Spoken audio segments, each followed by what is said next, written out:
Subscribe now and press the bell icon. Never miss an update. Production chapter में हम लोगों ने पढ़ा था लॉ ऑफ वेरिएबल प्रोपोर्शन, याद है क्या होता था?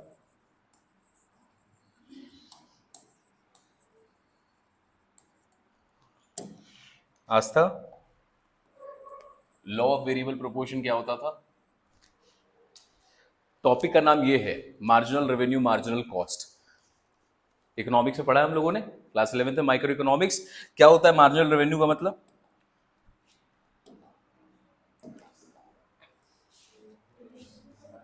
खत्म हो गया हम लोग का जो हार्ड पार्ट था ना, वो खत्म हो गया। एओडी में अब सबसे आसान पार्ट पढ़ रहे हैं जो कॉमर्स और अप्लाइड मैथ्स में बहुत ज्यादा रिलेवेंट है। इससे क्वेश्चन आएगा ही आएगा, ठीक है? तो welcome to the easiest part, जो आपको बहुत मजा भी आएगा पढ़ने में। मार्जिनल रेवेन्यू क्या होता था? जब आप कोई भी सामान बेचो, एक एक्स्ट्रा यूनिट बेचोगे, उस एक्स्ट्रा यूनिट को बेच के कितना रेवेन्यू आया। मार्जिनल वर्ड का मतलब क्या होता था? वन एडिशनल यूनिट, याद है? तो मार्जिनल वर्ड क्या बोलता था? वन एडिशनल यूनिट को बेच के जो भी पैसा आएगा आपके पास, उसको क्या बोलेंगे? Marginal revenue. मार्जिनल कॉस्ट, एक एक्स्ट्रा प्रोडक्शन करने पर एक्स्ट्रा कॉस्ट क्या आता है, तो उस एक्स्ट्रा कॉस्ट को क्या बोलते थे?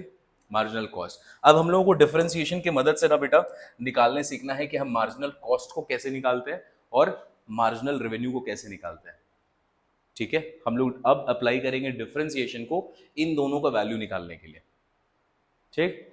अब इन दोनों को पहले बाद में निकालेंगे, उससे पहले हम लोगों को कुछ कुछ बेसिक कॉन्सेप्ट पढ़ना होगा कॉस्ट के बारे में और रेवेन्यू के बारे में। ये तुम पहले से जानते हो, 11th में माइक्रो इकोनॉमिक्स में पढ़ रखा है तुमने ऐसा चीज।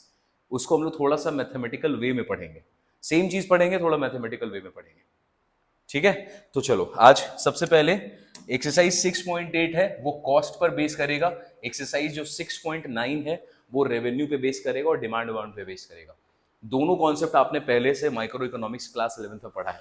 तो सबसे पहले हम लोग शुरू करते हैं कॉस्ट वाले पार्ट पे, जो कि बहुत आसान है और तुम पहले से जानते हो।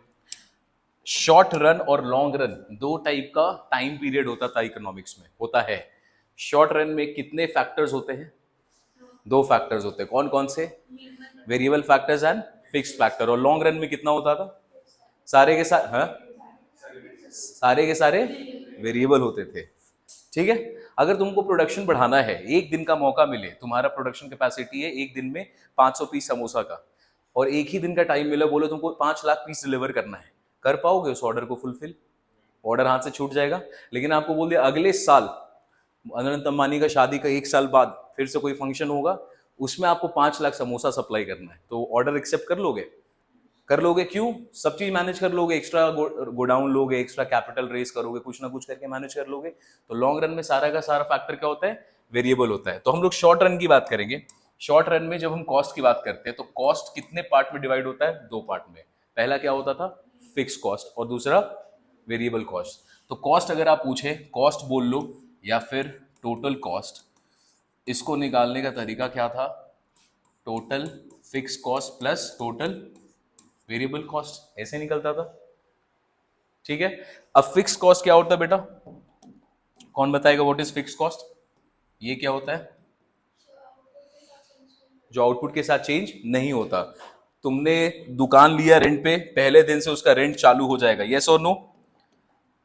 तुमने रेस्टोरेंट खोला, रेस्टोरेंट के लिए एक जगह लिया, उसका रेंट 1 लाख रुपए महीने का है, तुम क्या बेचते हो उससे फर्क ही नहीं पड़ता। जिस दिन से आपने रेंट लिया, उस दिन से दुकान रेंट पे लिया, उस दिन से आपका रेंट चालू हो चुका है। तो सबसे अच्छे अच्छे एग्जाम्पल क्या होता है टोटल फिक्स कॉस्ट का? सबसे पहला होता है रेंट। दूसरा एग्जाम्पल क्या हो सकता है फिक्स कॉस्ट का? मशीनरी नहीं, मशीनरी को कैपिटल गुड्स को रखेंगे, मतलब उसको भी रहने दो उसका। और बताओ, और बेटर, वो इन्वेस्टमेंट के टर्म्स मिलेंगे, अभी कॉस्ट के टर्म्स में। अगर आपने मैनेजर वैनेजर रखा है, तुम्हारा दुकान में 1 भी रुपया का सेल नहीं हो रहा, उससे क्या फर्क पड़ता? सैलरी तो देना पड़ेगा। जनरली कोई भी बिजनेस में ये दो चीज सबसे पहले फिक्स कॉस्ट बनते हैं। इसके बाद कुछ और भी फैक्टर्स आ सकता है, depending on the nature of industry and the business, वो चेंज करेगा। तो ये दो खर्चा आपने किस में ले लिया? फिक्स कॉस्ट में। अब आते हैं इस आसान पार्ट, वेरिएबल कॉस्ट क्या क्या हो सकता है? बहुत सारा कुछ। सबसे पहले रॉ मटेरियल, अगर तुम समोसा बेचोगे तभी तो रॉ मटेरियल खरीदोगे, जितना बिकेगा उतना आलू मंगाओगे, जितना बिकेगा उतना मसाला यूज करोगे, तो जो भी रॉ मटेरियल होता है सबसे पहला वेरिएबल कॉस्ट होता है। दूसरा, यहां पर हम इलेक्ट्रिसिटी ले ले, दुकान खुलेगा तभी तो एसी चलेगा, अगर दुकान खुलेगा नहीं तो एसी चलाओगे? ऐसा कोई बिजनेस होता ही नहीं है, कोई करता भी नहीं है। और क्या क्या ऑप्शंस हो सकते हैं इसमें? बहुत सारा ऑप्शन होता है इसमें। और क्या होता है? इलेक्ट्रिसिटी, पैकेजिंग मटेरियल्स इसमें आते हैं। आपने होम डिलीवरी किया तभी आपका पैकेजिंग मटेरियल यूज होगा, नहीं तो पैकेजिंग यूज होगा ही नहीं। पिज्जा का बॉक्स आता है ना, पिज्जा बॉक्सेस देखा है, उसका खर्चा कब आएगा? जब एक्चुअल में पिज्जा बिकेगा। तो ऐसे कुछ कुछ वेरिएबल कॉस्ट आते हैं। हमारे क्वेश्चन में आपसे पूछेगा नहीं, हम लोग बस रिकैप ले रहे हैं माइक्रो इकोनॉमिक्स का, ठीक है। हमारे में क्या पूछेगा? आपसे पूछेगा what is the cost function, आपसे कॉस्ट फंक्शन पूछेगा, ठीक है। अब कॉस्ट फंक्शन निकलता कैसे बेटा? कॉस्ट फंक्शन को या तो आप सी से डिनोट करोगे या सी एक्स, इस तरीके से डिनोट करोगे, ठीक है। हम लोगों ने फंक्शन पहले भी पढ़ा है, y is equals to f x या f x is equals to x plus one, इस टाइप का, ऐसे वाले इक्वेशन को हम लोग क्या बोलते थे? फंक्शन बोलते थे। यहां पर भी हम लोग को क्या पढ़ना है? हम लोग को पढ़ना है कॉस्ट फंक्शन के बारे में। और कॉस्ट फंक्शन को डिनोट कैसे करोगे? Cost function is denoted by either capital C और सी एक्स, और ये कैसे लिखाता है? This is equals to fix cost plus variable cost. अब एक बात बताओ, फिक्स कॉस्ट चेंज होता है कि वो फिक्स ही रहता है? चाहे एक आउटपुट बिके, चाहे 100 बिके, चाहे 1000 बिके, ये हमेशा फिक्स होता है। जनरली क्वेश्चन में जब आप देखोगे ना, क्वेश्चन में आपको एक कांस्टेंट वैल्यू दिया हुआ होगा। वो कांस्टेंट वैल्यू किसको रिप्रेजेंट कर रहा होगा? फिक्स कॉस्ट को। क्यों? फिक्स कॉस्ट तो कांस्टेंट ही होगा, वो फिक्स है, वो चेंज नहीं होता। और जो आपको एक्स के टर्म्स में दिया हुआ होगा ना, एक्स के टर्म्स में एक्स लिखा होगा, कभी एक्स स्क्वायर लिखा होगा, या तो in other words variable factors, variables के टर्म में दिया होगा, वो वाला कौन सा पार्ट होगा? वेरिएबल कॉस्ट, ठीक है। बस इतना ही सा चीज है बेटा, और कोई हाई फाई चीज पढ़ेंगे नहीं हम लोग, बहुत आसानी से खत्म भी कर लोगे, ठीक। अब देखो, आपसे बोलेगा इसके बाद सेकेंड चीज, ये हुआ पहला कॉस्ट फंक्शन टोटल कॉस्ट का। Second is average cost. Average cost बोलते थे या फिर एवरेज टोटल कॉस्ट बोलते थे, ये भी हम लोगों ने पढ़ा है क्लास 11th माइक्रो इकोनॉमिक्स में। तो कैसे निकालोगे इसको? बहुत आसान है। एवरेज कॉस्ट कैसे निकलता है बताओ? टोटल कॉस्ट को अगर आपने सी एक्स से डिनोट किया ऊपर में, that is divided by number of output. अब यहाँ पर अगर आप नंबर ऑफ आउटपुट जो भी आएगा, जनरली फिक्स कॉस्ट को डिवाइड करोगे एक्स से, और वीसी को भी डिवाइड करोगे एक्स से, जो आंसर आएगा वो आपको क्या चीज का आंसर दे देगा? एवरेज कॉस्ट का। क्वेश्चन में अपने को यही सब निकालना है। 6.8 literally after the level of questions we have solved, आपको ऐसा लगेगा कि मजा ही आ रहा है। ये पूरा एक्सरसाइज होमवर्क में दिया जा सकता है, इतना आसान है, ठीक। अब एक क्वेश्चन है जहां पर ना अपने को ग्राफिकल पार्ट में आंसर निकालना है, ग्राफ में आंसर निकालना है। ग्राफ हमने पढ़ा है भर भर के 11th में, तो एक बार उसको नोट कर लो। ग्राफिकल पार्ट में आते हैं, फिर ग्राफ कैसे बनेगा इसका, हमको ये पढ़ना नहीं है। हम लोग को क्या पढ़ना है? कॉस्ट पे आते हैं। बताओ, अगर आप फिक्स्ड कॉस्ट का ग्राफ बनाते हो और फिक्स्ड कॉस्ट एक कांस्टेंट है, तो फिक्स्ड कॉस्ट का जो ग्राफ बनेगा वो पैरेलल होगा टू विच एक्सिस?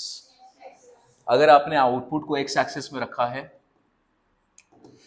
और यहां पर आपने फिक्स्ड कॉस्ट को रखा है, तो आउटपुट चाहे 1 हो, 2 हो, 10,000 हो, फिक्स्ड कॉस्ट हमेशा क्या होगा? सेम ही रहेगा। तो it is a straight line which is parallel to X axis, ये होता था फिक्स्ड कॉस्ट। इसके बाद हम लोग बनाते थे variable cost. Variable cost due to law of variable proportion, पहले बेटा इंक्रीज करेगा एट अ डिक्रीजिंग रेट, और उसके कुछ टाइम के बाद वो इंक्रीज करता था at an increasing rate.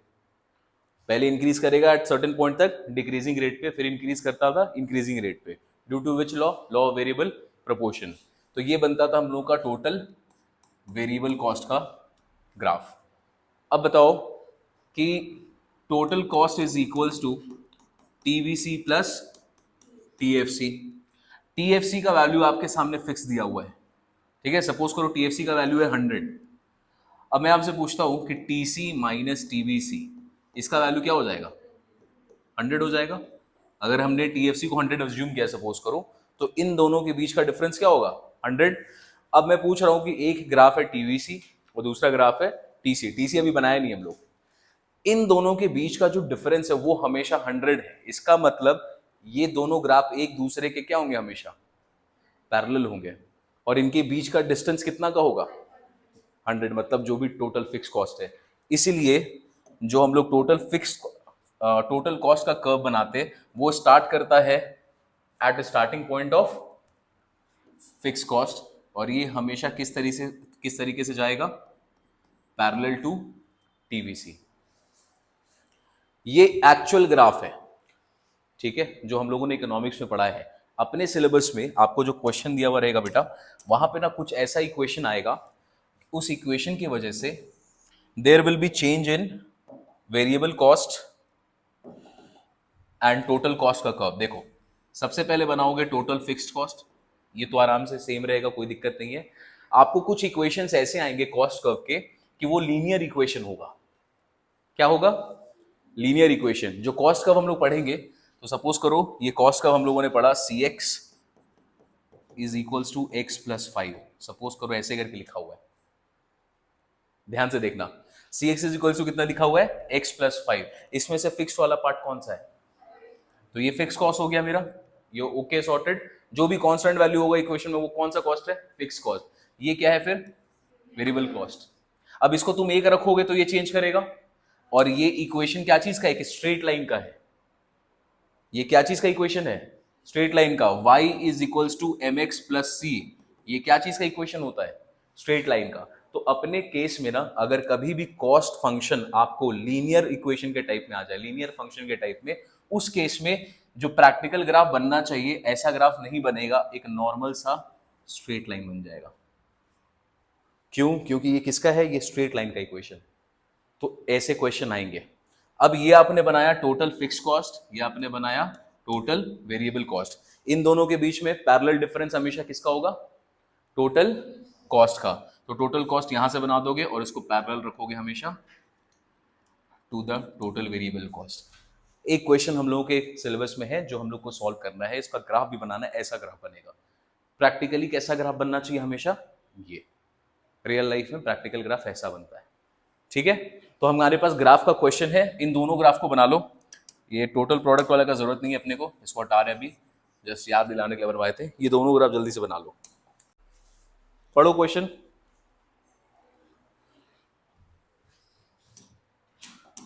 For manufacturing a certain item the fixed cost is given in the question, कितना 6500, and the cost of producing each unit is 12.5। तो ये आपको वेरिएबल कॉस्ट दिया हुआ है, ये अपने को फिक्स कॉस्ट दे दिया है। बोल रहा है आपसे what is the cost function, आपसे कॉस्ट फंक्शन पूछा है, उसके बाद बोला है draw a graph clearly indicating total cost, total fixed cost and total variable cost. पहले पॉइंट पे आते हैं बेटा, कॉस्ट फंक्शन मतलब सी एक्स इज इक्वल्स टू, एक वेरिएबल पार्ट होता है और एक उस फिक्स पार्ट होता है। फिक्स कितना दिया हुआ है 6500 प्लस वेरिएबल कॉस्ट कितना, एक यूनिट का कितना है, तो इसका वैल्यू आ जाएगा 12.5x, ये आ गया। अब देखो ये लीनियर इक्वेशन है कि नहीं है, इसका जब ग्राफ बनाएंगे तो एक स्ट्रेट लाइन आएगा कि नहीं टीवीसी का, इस केस में स्ट्रेट लाइन आएगा, ठीक है। क्या प्रैक्टिकली गलत है, बिल्कुल गलत है, लेकिन प्रैक्टिकली पॉसिबल भी है। कुछ बिजनेसेस है जहां पर आप एक सामान बेचोगे उसका कॉस्ट इतना ही आएगा। ट्रेडिंग के बिजनेसेस, ट्रेडिंग समझते हो क्या होता है, क्या, हाँ स्टॉक नहीं, वो स्टॉक ट्रेडिंग दूसरा, सब तुम लोग वही सब जानते हो। खाली ट्रेडिंग मतलब तुमने सपोज करो लिवाइस का जीन्स खरीदा कंपनी से, या नाइकी का शूज खरीदा कंपनी से, एक दुकान खोला, उसमें शूज रखते हो, कस्टमर को बेचते हो, इस बिजनेस को ट्रेडिंग बिजनेस बोलते हैं। वो वाला स्टॉक ट्रेडिंग अलग है, तुम कहीं से खरीदोगे और कस्टमर को बेचोगे। अब यहाँ पे तुम्हारा दुकान का रेंट फिक्स है, तुमने 5 स्टाफ रखा, वो फिक्स है, तो सपोज करो फिक्स कॉस्ट कितना हो गया, 6500 रुपए में सब आ गया। उसके बाद जूता खरीदते हो, एक जूता पड़ता है 100 रुपए का, बेचते हो 1000 रुपए में, what is the variable cost, 100x।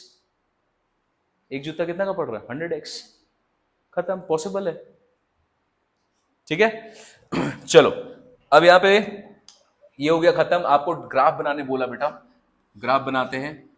What is a fixed cost, इसको इस इक्वेशन में 6500, तो सबसे पहले यहां पे लिख दो, एक्स एक्सिस में रहेगा आउटपुट, वाई एक्सिस में total cost, total variable cost and total fix cost. अब यहां से पे एक लाइन बना दो 6500 का, इसको लिख दो, यहां पे यूनिट है 6500 रुपीज का। This is which cost, total fix cost, ठीक है। फिर आते हैं total variable cost. Total variable, क्योंकि ये एक स्ट्रेट लाइन का इक्वेशन है, तो टोटल वेरिएबल कॉस्ट जब बनाओगे तो कैसा बनेगा, एक स्ट्रेट लाइन होगा, जो ग्राफ बनाने के क्वेश्चंस आएंगे ना वो आपको स्ट्रेट लाइन वाला ही देगा। कॉम्प्लिकेटेड दे दिया तो तुम ग्राफ बनाते ही रह जाओगे। अगर यहाँ पे स्क्वायर आ गया तो तुम फिर गड़बड़ा जाओगे उसका ग्राफ बनाने में। ठीक है। थर्ड, टोटल कॉस्ट पूछ रहा है। टोटल कॉस्ट शुरू होगा यहां से and it will be parallel to total variable cost. पहला क्वेश्चन खत्म। बस खत्म। आते what is second part, what is the total cost of producing 75 item. तो बेटा यहां पर आपने टोटल कॉस्ट का इक्वेशन बनाया है। फर्स्ट वाले क्वेश्चन में आपने टोटल कॉस्ट का इक्वेशन बनाया है। यहां पे बोल रहा है 75 आइटम्स, दैट मींस x कितना हो गया 75, तो c 75 का वैल्यू बता दो। 6500 प्लस 12.5 इंटू 75, 937.5,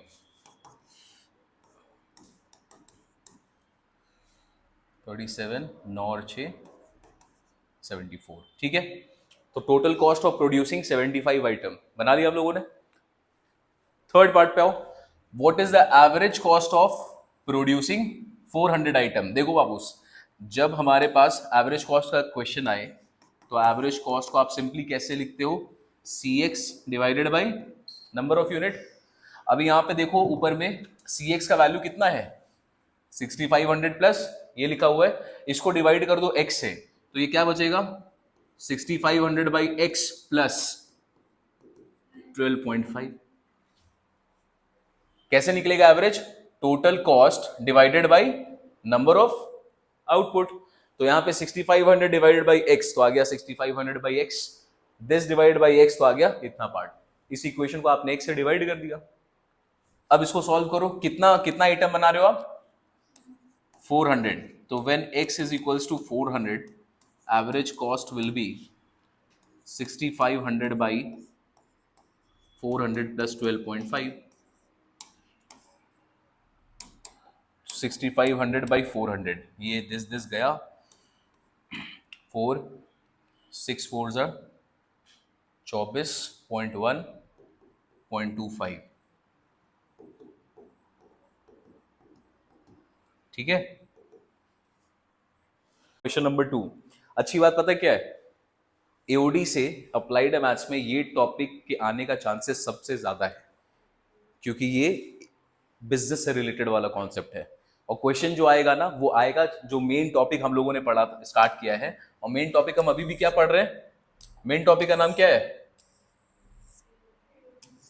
एओडी नहीं रही अभी जो स्टार्ट किया हम लोगों ने, ये इसका क्वेश्चन आएगा। और इसका क्वेश्चन 3 से 4 नंबर में आ गया ना तो लाइफ सेट है आपका। क्यों, 15 नंबर में 3-4 नंबर अगर इसी से आ गया तो बाकी मेहनत आपका वेस्ट नहीं जाएगा। बहुत खुश हो जाओगे तुम पेपर देखकर, लेकिन उसके भरोसे बैठना मत। चलो question number 2, the cost function for a certain commodity is given as. बताओ क्या इसका अगर ग्राफ बनाओगे ये स्ट्रेट लाइन बनेगा कि नहीं बनेगा, ये नहीं बनेगा। क्यों, यहाँ क्वाड्रेटिक फंक्शन आ गया है तो ये नहीं बनने वाला। Okay, write down the total cost, the fix cost, variable cost, average cost when 3 units are produced. तो गिवन आपको क्वेश्चन में है CX का वैल्यू है 12 plus 3x minus 1/3x square. बताओ भाई फिक्स कॉस्ट कितना हुआ, ये अपना फिक्स कॉस्ट हो गया। वेरिएबल पार्ट कितना है ये वाला, तो ये वेरिएबल पार्ट हो गया इक्वेशन का और ये फिक्स पार्ट हो गया। चलो आते हैं, आपसे पूछा write down the total cost 3 unit बनाने का। चलो तो पहला पार्ट सबसे आसान है, when x is equals to 3 तो C3 का वैल्यू क्या होगा 12 प्लस 3 इंटू 3 माइनस 1/3 इंटू 3 का स्क्वायर। तो ये क्या बना 12, 3 3 is 9, 3 3 is 9/3, तो बचा यहाँ पे 3, तो कितना आ गया 18 रुपया। तो टोटल खर्चा 3 यूनिट को बनाने का कितना आएगा 18 रुपया। ठीक है। सेकेंड आपसे पूछ रहा है क्या बताना आपको, फिक्स कॉस्ट। बताओ भाई फिक्स कॉस्ट तो ऐसे ही बता दोगे, कितना है फिक्स कॉस्ट इक्वेशन में, फिक्स कॉस्ट 12 हो गया। थर्ड पे आते हैं, आपको बताना वेरिएबल कॉस्ट। वेरिएबल पार्ट इस इक्वेशन का कौन सा है 3x, ये वाला है जहां पे भी x इन्वॉल्व है। तो यहाँ पर total variable cost is this when x is equals to 3, total variable cost will be is equals to 6 rupees. और कॉमन सेंस भी है, टोटल वेरिएबल कॉस्ट आप डायरेक्ट भी निकाल सकते थे। कैसे? देखो यहाँ पे टोटल खर्चा कितना है बनाने का 3 यूनिट का, 18। फिक्स कॉस्ट कितना है, 12। तो बचा हुआ क्या होगा, वेरिएबल कॉस्ट। डायरेक्ट भी बना सकते थे। आगे आते हैं, लास्ट में एवरेज कॉस्ट पूछ रहा है 3 को बनाने का। तो बेटा एवरेज कॉस्ट 3 को बना, टोटल खर्चा कितना है 3 को बनाने का, 18। तो average cost is equals to C X divided by X. तो टोटल कॉस्ट कितना है इसका, 18 डिवाइडेड बाई 3। तो आंसर आ गया 6। ठीक है, क्वेश्चन बहुत आसान। एक फिक्स यूनिट दिया हुआ 3 यूनिट का, बस उसी की भी आंसर पूछता है। नहीं लग रहा माइक्रो इकोनॉमिक्स पढ़ रहे हो वापस से हम लोग।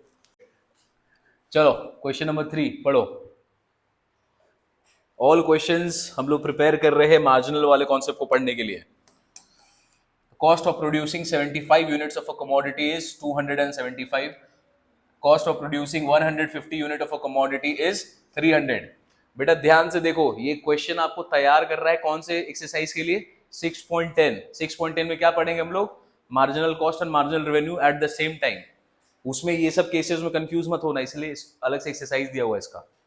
चलो तो यहाँ पे बोल रहा है सबसे पहले 75 यूनिट को बनाने का खर्चा 275, 150 यूनिट को बनाने का खर्चा 300। अब देखो आगे का लाइन बहुत इंपॉर्टेंट है, assuming that TC is linear. Total cost क्या है, लीनियर, मतलब लीनियर इक्वेशन वाला केस है। जब भी लीनियर इक्वेशन कोई भी चीज होता है तो हम लोग उसको कैसे डिनोट करते हैं, अगर इफ लिखो when total cost is linear then cost को हम कैसे रिप्रेजेंट करेंगे, a plus B X. Straight line की तरह रिप्रेजेंट करेंगे। स्ट्रेट लाइन कैसे दिखाते हैं, y is equals to m x plus c, ये लीनियर इक्वेशन होता है। तो हम लोग सबसे पहले कॉस्ट को रिप्रेजेंट कर देते हैं लीनियर फॉर्म में, और लीनियर फॉर्म हो गया ये। अब इसमें बेटा कंडीशन पुट कर दो, ठीक है। अच्छा सी है, सी की जगह सी एक्स लिख दो, सी एक्स लिखते आ रहे तो सी भी सही है सी एक्स भी सही है, दोनों में से कुछ भी लिख सकते हो, लेकिन आदत सी एक्स का ही रखना, आगे यूज करोगे। चलो बताओ, व्हेन हम लोग प्रोड्यूस कर रहे हैं 75 यूनिट, सी एक्स का वैल्यू कितना है 275। इसको पुट कर दो यहां पर इक्वेशन में, 275 is equals to A plus 75 B. ठीक, सेकेंड केस क्या दिया हुआ क्वेश्चन में, when x is equals to कितना यूनिट है 150 यूनिट, तो टोटल कॉस्ट कितना है क्वेश्चन में 300। इसको भी पुट कर दो, this implies 300 is equals to a plus 150b। ये हमारा equation number 1, this is equation number 2। दोनों को सॉल्व कर देते हैं बेटा, एक दूसरे से सब्ट्रैक्ट कर दो।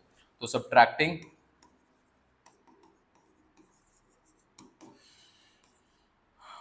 1 फ्रॉम 2, 300 में से माइनस करेंगे 275, बचेगा 25, ए उड़ गया, 150 में से माइनस हुआ 75, तो बचा 75। तो बी का वैल्यू कितना आ गया, दैट इज 0.33। ये आ गया बी का वैल्यू, पुट कर दो, b इज इक्वल्स टू 1.33, किसी में भी पुट कर दो in equation number 1। 275 is equals to a plus 75 into 1/3।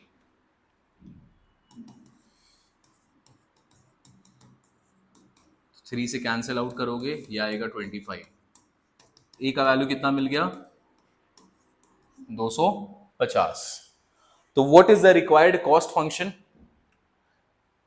Cost function बन सकता है अब, ये था, ए का वैल्यू भी मिल गया हमें, बी का वैल्यू भी मिल गया, कॉस्ट फंक्शन बना लोगे। हेंस कॉस्ट फंक्शन इज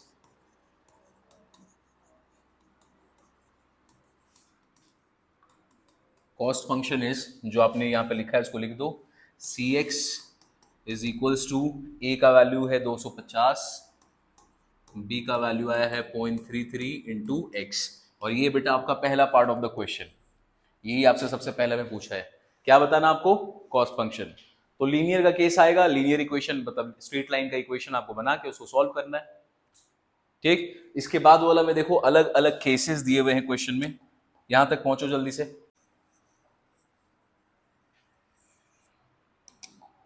बताइए सर, यहां पे बोल रहा है आपको एवरेज टोटल कॉस्ट निकालना है ऑफ प्रोड्यूसिंग 75, 125, 225 यूनिट्स रिस्पेक्टिवली। पहला वाला एक केस लेते हैं, बाकी दो तुम अपने बना लोगे।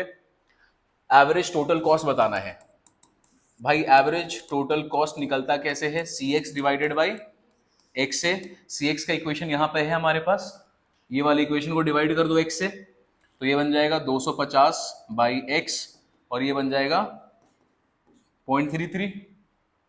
ये एवरेज टोटल कॉस्ट का इक्वेशन आ गया। Average total cost of producing 75, तो लिखेंगे ATC of 75 units 250 divided by 75 plus 0.33, तो 25 इंटू ये आ गया 10, 25 थ्री ज़ा, तो ये आ गया 3.33, 3.66 या 67 आंसर होगा, जो भी होगा लिख लेना। ठीक है, तो एवरेज टोटल कॉस्ट निकल गया 75 यूनिट का। सिमिलरली क्या तुम 150 का और 225 का निकाल लोगे? एक्स के जगह पे क्या रखना होगा फिर? 150 और 225, तो एवरेज टोटल कॉस्ट निकल गया। आगे का पार्ट है the average variable cost of producing this unit. बताओ भाई, ये वाले इक्वेशन में वेरिएबल पार्ट कौन सा है? ये वाला वेरिएबल पार्ट है, तो लिखो यहां पे, यहां पर टोटल फिक्स कॉस्ट का पार्ट ये है 0.33 into x. Total fixed cost is this, average variable cost, sorry total variable cost is this. Average variable cost क्या होगा बेटा? 0.33x डिवाइडेड बाई x, ये आएगा ना? ये तो टोटल आ रहा है, टोटल का कॉस्ट का ये है। आप इसको एवरेज निकालने के लिए क्या करोगे? x से डिवाइड करोगे, तो यहां पर ये आता है 250 बाई एक्स, और ये यहां पे इसका एवरेज वेरिएबल कॉस्ट का पार्ट आता है। अब जब इसका एवरेज वेरिएबल कॉस्ट आप देख रहे हैं, यहां पर कहीं भी x इन्वॉल्व है? यहां पे कहीं भी आपको x इन्वॉल्व दिख रहा है? तो इसका आंसर तो बहुत ही ज्यादा सिंपल है। Average variable cost of 75 units will be equals to कितना? 0.33।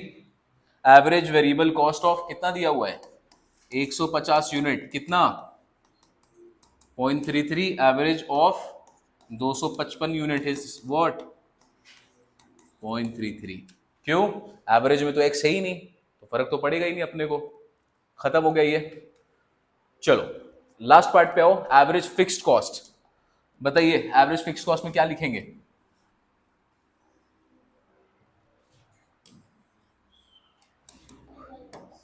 तो what is the fixed cost? Total fixed cost कितना है क्वेश्चन में? टोटल फिक्स्ड कॉस्ट इज 250, तो एवरेज फिक्स्ड कॉस्ट क्या हो जाएगा? 250 बाई एक्स। अब पूछ रहा है 75 यूनिट पे एवरेज फिक्स्ड कॉस्ट क्या आएगा?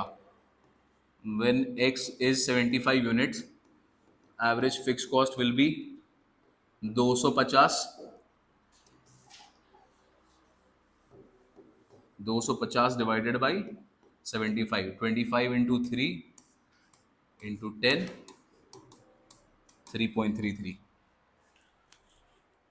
ठीक है, सिमिलरली 150 और 250 में भी निकाल लेना। When x is equals to 150, AFC is equals to 250 by 150, 5/3 को डिवाइड कर लेना, निकल जाएगा आंसर। इजी है, बहुत ज्यादा इजी है। स्टिल कीप ऑन बिलीविंग, ये आएगा नहीं एग्जाम में। हम लोग 6.10 के लिए पढ़ रहे हैं, वहां पे ये सब एक साथ आएगा। तो कॉस्ट भी होगा एक ही क्वेश्चन में, कॉस्ट भी होगा, प्रॉफिट भी होगा, डिमांड भी होगा, सब एक ही क्वेश्चन में होगा। तो उस समय कंफ्यूज ना हो जाओ, इसलिए पहले आसान लेवल वाला क्वेश्चन कर रहे हैं हम लोग। ठीक है, तैयारी कर रहे हैं। चलो number, total cost of producing and marketing x unit of output is given by this. Find the total fixed cost. बताओ भाई इसमें से फिक्स्ड वाला एलिमेंट कौन सा दिख रहा है आपको? 5e, ये अपना फिक्स्ड है, तो सबसे पहला फिक्स्ड कॉस्ट कितना हो गया? 5e। ठीक है, second the variable cost, variable वाला पार्ट कितना दिख रहा है? अच्छा यहाँ पे फिक्स्ड कॉस्ट और वेरिएबल कॉस्ट यही लिखा है बस ना, टोटल कॉस्ट। अब कुछ यूनिट नहीं दिया ना क्वेश्चन में। Total variable cost is 2x plus 1/5 x square. Units नहीं है ना कुछ भी। ठीक है, थर्ड पे आओ। The total cost of producing कितना यूनिट? चलो तो टोटल कॉस्ट फंक्शन अपने को पता है, Cx आपको दिया हुआ है 2x plus 1/5 x square plus 5e। तो टोटल कॉस्ट जब x 5 होगा, 5 का स्क्वायर, दिस इज 5e, 5 2 ज़ा 10, 25 5 5 एंड दिस इज 5e। कितना आ गया?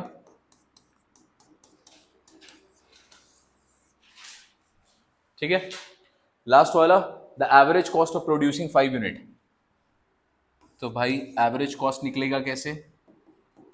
Total cost divided by x।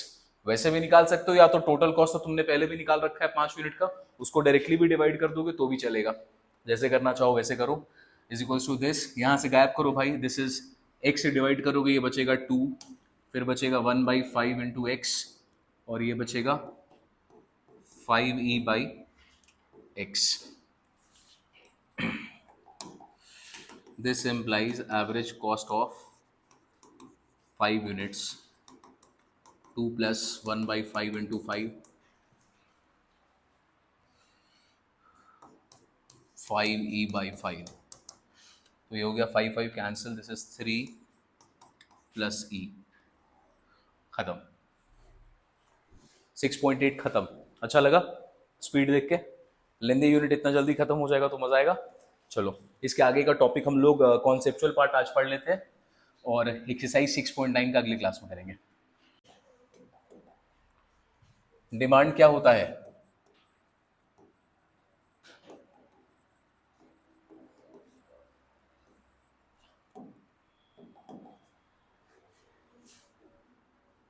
हाँ,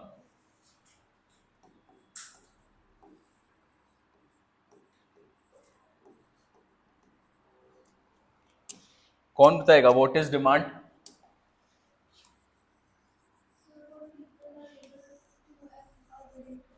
विलिंग टू बाई, जो भी क्वांटिटी ऑफ गुड्स और service people are willing to buy at a given price, ठीक है, इन अ गिवन मार्केट, या जो भी इन एन अकाउंटिंग ईयर या फाइनेंशियल ईयर या फिर गिवन टाइम पीरियड।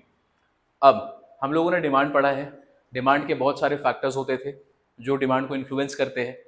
कितने? इंडिविजुअल फैक्टर और मार्केट फैक्टर्स होते थे। इंडिविजुअल कितने थे? 5 फैक्टर्स हम लोगों ने पढ़ा था। बहुत सारा फैक्टर क्या? सब्स्टिट्यूट गुड्स होता है, रिलेटेड गुड्स कैसा कैसा है, इनकम ऑफ द कंज्यूमर कैसा है, अगर रईस लोग है तो महंगे चीज़ों का डिमांड होगा, ठीक है। फिर उसके बाद हम लोगों ने पढ़ा था test and preference of the consumer भी कुछ चीज़ होता है, प्राइस ऑफ द कमोडिटी होता है, फिर वेदर भी होता है, वेदर के हिसाब से डिमांड चेंज होता है। ऐसा बहुत सारा फैक्टर हम लोगों ने पढ़ा था। कहाँ पे? माइक्रो इकोनॉमिक्स में। अपने को वो फैक्टर से लेना देना नहीं है, वो है हम जानते हैं, हमें सिर्फ एक फैक्टर से फर्क पड़ता है। वो कौन सा फैक्टर है? अभी प्राइस। तो अगर प्राइस बढ़ेगा तो डिमांड क्या होता था? गिरेगा। प्राइस गिरेगा तो डिमांड बढ़ेगा। कौन सा लॉ था ये? Law of demand. इसी को बोलते थे law of demand. Now law of demand के हिसाब से अगर हम इसका ग्राफ बनाए सबसे पहले, तो एक्स एक्सिस में अगर आपने क्वांटिटी रखा, यहाँ पर आपने प्राइस रखा, इसका जो भी ग्राफ बनता था बेटा वो कैसा होता था? डाउनवर्ड स्लोपिंग ग्राफ होता था। स्ट्रेट लाइन लेते हैं, स्ट्रेट लाइन नहीं लोगे अगर तो इस तरीके का ग्राफ लोगे आप, ठीक है। अभी फॉर सिंप्लिसिटी हम लोग स्ट्रेट लाइन लेते हैं। तो हम लोगों ने माइक्रो इकोनॉमिक्स में भी जो पढ़ा था वो इस तरीके का डिमांड फंक्शन, डिमांड ग्राफ बनता था। सप्लाई कैसा बनता था? अपवर्ड स्लोपिंग, ठीक है। तो डिमांड अब ये क्या कह रहा है कि जैसे जैसे आप एक्स के क्वांटिटी को इंक्रीज करोगे, एक्स जब बढ़ेगा, एक्स तो उस समय क्या होना चाहिए? प्राइस गिरेगा, ठीक है। डाउनवर्ड स्लोपिंग होता था डिमांड का, ये हमें पता है। चलो अब हमारा जो क्वेश्चन है यहाँ पे, हम लोग को क्या पढ़ना है? डिमांड के फंक्शन के बारे में पढ़ना है। ये बेसिक कॉन्सेप्ट है माइक्रो का जो याद कर रहे हैं। हमारे पास ना 2 तरीके से क्वेश्चन आएंगे। कैसा? पहला होगा केस लिख लो, केसेस आएंगे दो। पहले केस में क्या होगा, डिमांड इज डिपेंडेंट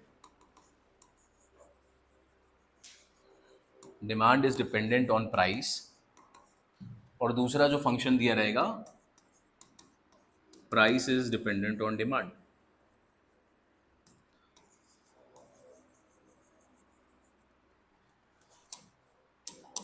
अब यहां पे हम लोगों ने वर्ड यूज किया डिपेंडेंट, इसको अच्छा से समझ लो, बचपन से पढ़ते आ रहे हो लेकिन फिर भी समझ लो।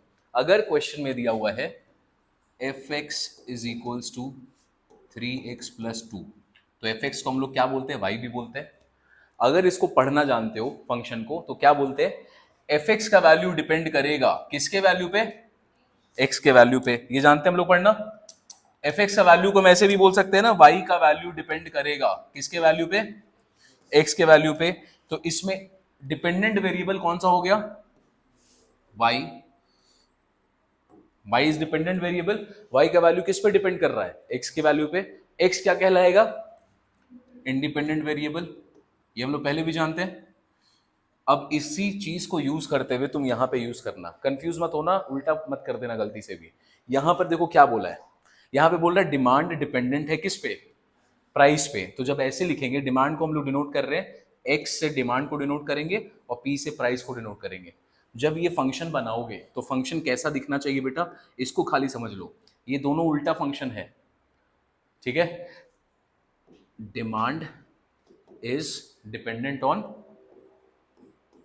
प्राइस, बोल सकते हैं ना, y is dependent on the value of x, उसको देखो कंपेयर करके, y का value is dependent on x, बोल सकते हैं ऐसा। तो वही चीज बोल रहे हैं, demand is dependent on price. तो जब इसका इक्वेशन आएगा तो ये कोई भी फॉर्म में हो सकता है, सपोज ऐसे करके लिखा रहेगा x is equals to 3p square plus 1।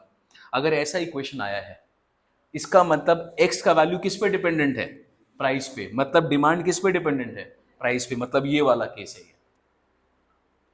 आपको इस फंक्शन को पहचानना है, जब ये फंक्शन क्वेश्चन में दिया रहेगा तो आपको पहचानना है कौन किस पे डिपेंडेंट है, ठीक है। दूसरे पे आते हैं, यहां पे क्या बोल रहा है, price is dependent on demand.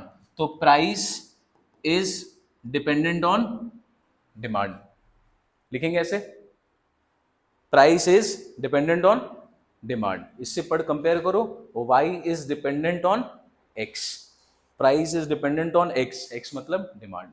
जब इसका इक्वेशन आएगा तो आपको एग्जाम्पल में p is equals to 4x square plus x minus 1 कुछ भी दिया रहेगा। ये जब इस फॉर्म का इक्वेशन है तो आपको जरूर पहचानना है कि प्राइस किस पे डिपेंडेंट है बेटा, डिमांड पे। ये वाला केस दिया हुआ है, ठीक है। बस ये डिफरेंस को पहचानना है, उससे ज्यादा कुछ हार्ड नहीं है इसमें, ठीक। चलो, डिमांड फंक्शन खत्म, आते हम लोग रेवेन्यू फंक्शन पे। रेवेन्यू कैसे निकलता था भाई, पढ़ा है हम लोगों ने इकोनॉमिक्स में। रेवेन्यू किसी भी कंपनी का कैसे निकालते हो आप, कोई भी प्रोडक्ट का, quantity into number of quantity sold into price of the commodity, ठीक है। तुम्हारे पास 10 फोन था, 10 फोन आपने बेचा, एक का दाम 10,000 रुपया, टोटल सेल कितना हुआ बिजनेस का, 1 लाख रुपए। तो रेवेन्यू निकलता कैसे, क्वांटिटी इनटू प्राइस से। रेवेन्यू को हम लोग डिनोट करेंगे RX, क्वांटिटी को हम लोग डिनोट करते हैं नॉर्मली X से, और प्राइस को हम लोग डिनोट करते हैं P से। तो this is the revenue function, RX is equals to X into P। ये सब पढ़ रहे हैं बेटा किसको सॉल्व करने के लिए, 6.10 के लिए। मार्जिनल रेवेन्यू में निकलेगा ही आंसर टोटल रेवेन्यू से, मार्जिनल कॉस्ट निकलेगा ही टोटल कॉस्ट से, ठीक है। तो ये हो गया रेवेन्यू फंक्शन, आसान है। दिस इज टोटल रेवेन्यू, ये किसका वैल्यू आपको निकाल के दे रहा है, टोटल रेवेन्यू का। अब मैं आपसे पूछता हूं कि आपको बताना है वैल्यू एवरेज रेवेन्यू का। तो ये आप लोगों ने पढ़ा है, इसको AR बोलते थे, AR कर्व, याद है माइक्रो में, इसको बोलते थे TR कर्व, ठीक है। और TR और AR के बाद MR आता था, MR पढ़ना है 6.10 में, ठीक। AR एवरेज रेवेन्यू कैसे निकलेगा, total revenue divided by quantity. RX का वैल्यू क्या ऊपर में, X into P divided by X। तो आंसर क्या आ जाएगा, P। क्या किसी को याद है कि AR is equals to MR equals to price, ऐसा सिचुएशन होता था। इसको प्राइस लाइन भी बोलते थे, माइक्रो इकोनॉमिक्स में पढ़ते थे हम लोग, नहीं याद है? ये वो केस होता था व्हेन प्राइस इज कांस्टेंट का केस। ठीक है, ओके। परफेक्ट कंपटीशन में, वेरी गुड, परफेक्ट कंपटीशन में आता था। तो अगर आपसे पूछेगा क्वेश्चन में एवरेज रेवेन्यू निकालना, बेटा एवरेज रेवेन्यू का वैल्यू क्या चीज के बराबर आता है? Price of the product. ठीक है, बस इतना ही पढ़ना है हम लोग को, क्या चीज में? Revenue function. आगे चले, देखो next concept is profit function. लिखो प्रॉफिट फंक्शन कैसे लिखते हैं, बताओ भाई, प्रॉफिट निकलता कैसे? Revenue minus loss cost. तो आपसे बोलेगा आपको निकालना है profit function. Total profit is denoted by PX, ये है total profit. Total profit is equals to denoted by PX, ये निकलेगा total revenue minus total cost से। आपको अगर टोटल प्रॉफिट दिया हुआ है तो क्या आप एवरेज प्रॉफिट भी निकाल सकते हैं? जो भी टोटल होगा उसको एक से डिवाइड कर देना, तो क्या मिल जाएगा? क्या मिल जाएगा? Average profit. तो is given by revenue minus cost. इसी चीज को हम लोगों ने यहां पे डिनोट किया है। अब एक कॉन्सेप्ट आता है बेटा, the concept of break even point. बहुत बारी पढ़ा है आपने, आप अभी भी पढ़ रहे हो 12th में। What is break even point? Break even point क्या होता है किसी भी बिजनेस के लिए? जहां पे कंजम्पशन और इक्वल इनकम इक्वल हो जाता है। अगर कोई भी बिजनेस चालू होता है, उसका क्या मोटिव होता है बेटा? सबसे पहला मोटिव बताओ, सबसे पहला मोटिव क्या होता है? अरे प्रॉफिट हम भी लिख रहे हैं। सबसे पहला मोटिव होता है सर्वाइवल। सबसे पहला मोटिव क्या होता है? जो भी बिजनेस शुरू कर रहा है भाई, सर्वाइवल मीट आउट हो जाए। सर्वाइवल का मतलब जो मेरे बिजनेस का खर्च है पहले हम उतना कमाई करना स्टार्ट करें, ये सबसे पहला टारगेट होता है। तो फर्स्ट टारगेट इज सर्वाइवल। जब सर्वाइवल मीट आउट हो गया उसके बाद स्टार्ट होता है क्या? ग्रोथ। तो प्रॉफिट ग्रोथ वाले फेज में आता है। ठीक है, तो आपने शार्क टैंक वगैरह देखा होगा ना, उसमें वो पूछते हैं आपसे कि ब्रेक इवन पॉइंट क्या है, सेल्स क्या है। तो वो जानना चाहते हैं कि अगर आपका बिजनेस अगर ब्रेक इवन पॉइंट क्रॉस कर चुका है, मतलब आप ढंग का बिजनेस कर रहे हो, बिजनेस चलेगा। और किसी का अगर ब्रेक इवन पॉइंट ही नहीं आ रहा है, मतलब वो गलत धंधा कर रहा है, या तो धंधा गलत है, या मार्केट उतना सही नहीं है, या जबरदस्ती लोग लगे हुए हैं। तो कैसे निकलता है break even point? When your total revenue जो भी बिजनेस में आ रहा है that becomes equals to your total cost. ठीक है, इसी पॉइंट पे बोलते हैं हम लोग क्या? Break even point. That means RX का वैल्यू किसके बराबर आ जाए? CX के बराबर। 100 रुपए का तुम्हारे बिजनेस में खर्च है, पहला टारगेट क्या होता है बिजनेस का? 100 रुपए का रेवेन्यू अर्न करे, बाद में प्रॉफिट करेंगे, पहले सर्वाइवल इंश्योर करना होता है। तो ये हो गया सर्वाइवल पॉइंट। क्या इसी इक्वेशन को ऐसे भी लिखा जा सकता है? RX minus CX equals to 0, या इसका उल्टा CX minus RX equals to 0। इसी इक्वेशन को हम लोग ऐसे भी लिख सकते हैं, बिल्कुल सही। अच्छा, रेवेन्यू माइनस कॉस्ट, ये किसका वैल्यू होता है बेटा? कौन सा फंक्शन का वैल्यू होता है ये? Profit function. तो हम कह सकते हैं ना, ब्रेक इवन पॉइंट पे नो प्रॉफिट नो लॉस का सिचुएशन होता है, तो PX का वैल्यू 0 होगा। इसका मतलब ब्रेक इवन पॉइंट में जितना तुम कमा रहे हो वो सारा का सारा चीज खर्च हो जाता है। तो इसको अदर वे में बोलते हैं नो प्रॉफिट नो लॉस का सिचुएशन।